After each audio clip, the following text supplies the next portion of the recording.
தென்றலே மெல்ல பேசு சீரியலோட இந்த வாரத்திற்கான ப்ரமோ. இந்த ப்ரமோவுல இப்ப நம்ம இளமதி தன்னோட அப்பா அம்மாவோட வெட்டிங் ஆனிவர்சரிய செலிப்ரேட் பண்ணிக்கிட்டு இருக்காங்க. இதனால பக்கத்து வீட்டுக்காரங்களெல்லாம் கூப்பிட்டுருக்காங்களாட்டுக்கு. ஸோ இங்க ஃபங்க்ஷன் சிறப்பா போய்கிட்டு இருக்கு. பக்கத்து வீட்டுக்காரங்கலாம் வந்து பார்த்தீங்கன்னா, பெருமையா இளமதிய பத்தி பேசிக்கிட்டு இருக்கிறாங்க. அந்த நேரம் பார்த்து நம்ம பரமன் அங்க வராப்ல. ஏன்னா, இந்த லீலாவதி தான் போய் அந்த பரமன தூண்டி விட்டுருச்சு இல்லையா? ஸோ அதனால வந்து பார்த்தீங்கன்னா, கோவத்தோட நம்ம பரமன் வராப்ல. நல்ல வேளை உள்ளார வர்றதுக்குள்ள இளமதி பார்த்துடுறாங்க. பார்த்துட்டு இங்க எந்த கலாட்டாவும் பண்ண வேணாம் அப்படின்னு கெஞ்சிக்கிட்டு இருக்கிறாங்க. நான் உனக்கு நல்லது தான் பண்றேன். ஆனா நீங்க எனக்கு என்ன பண்ணுனீங்க?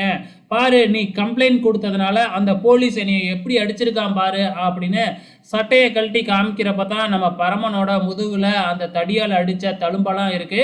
இதை பார்த்து இளமதிக்கு அப்படியே ரொம்ப கவலை ஆயிடுது. அது மட்டும் இல்ல, பரமனுக்கு மருந்தெல்லாம் போட்டு விட்டு பரமனை சாந்தப்படுத்திக்கிட்டு இருக்கிறாங்க.